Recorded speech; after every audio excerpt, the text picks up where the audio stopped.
Here's how to make a feather cane out of polymer clay.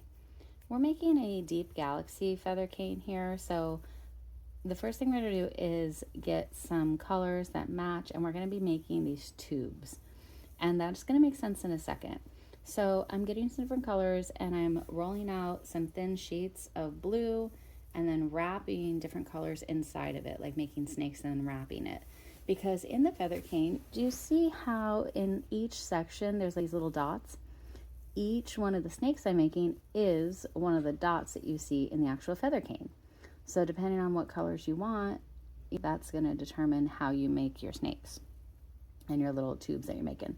So once you have enough, you're going to trim them down. I ended up going with 2 inches and I trimmed all of them so they're as equal length as I can possibly get.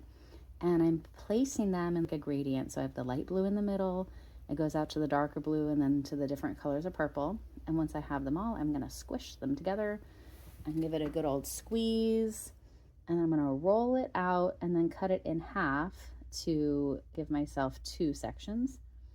And then once I have this, I'm going to roll it and I'm going to try to make this a very long rectangle, because when you look at the feather cane, you're going to see again all those tubes that are in there are going to show up as dots on the feather cane. So I need to make this as long as I can so each slice gets a cross section of all the tubes that we made.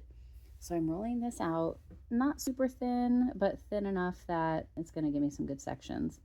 And then once that is rolled out flat, I'm going to wrap this up in black with a thin layer of black clay. And then I'm going to trim off the edge and seal it with my fingers and make it as smooth as I can.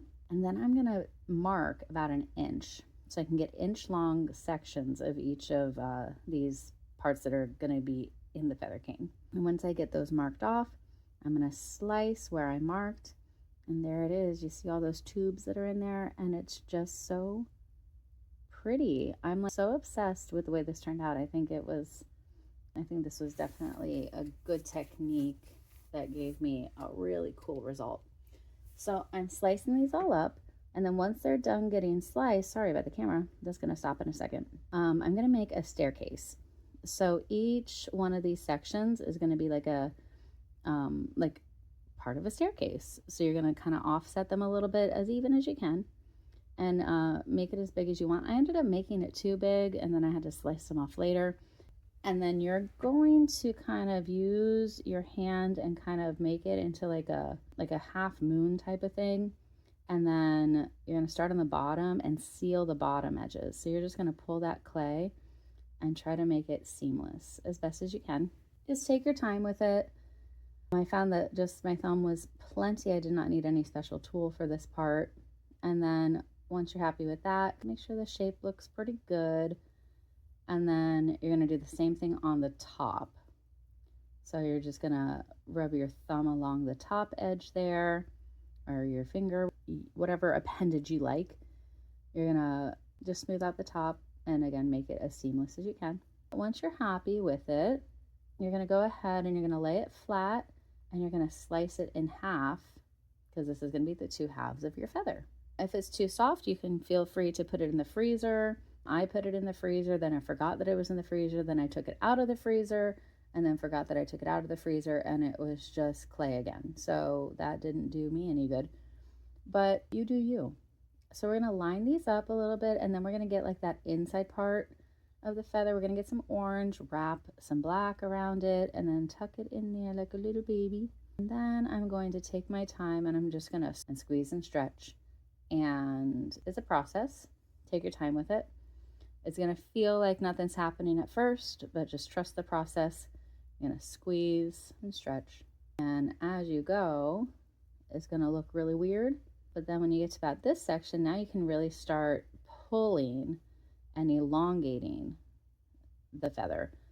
For this, I wanted to try to make at least 12 feathers or so. And then once I got that, you can go ahead and slice off that ugly little butt. And then you are left with absolutely gorgeous. So slice these thin and don't worry about the shape. They're a little bit wonky when you slice through it, but you can always adjust that before you bake it. So slice as many as you can get. And if they're too thin, turn them into something else. Who cares? So here they are. I do adjust the shape a little bit before I bake them. And here they are. And I drilled a hole, and then I decided I wanted to change the shape a little bit. So I just took a knife and cut that down, drilled my hole, and I turned these into earrings. But mainly these were for my Witchy Vibes plant hanger that will be available in my shop on May 16th at 10 a.m. So you can check that out. There's only 4 available. So if you want those, you better act fast, because once they're gone forever, because I am not making this cane again anytime soon.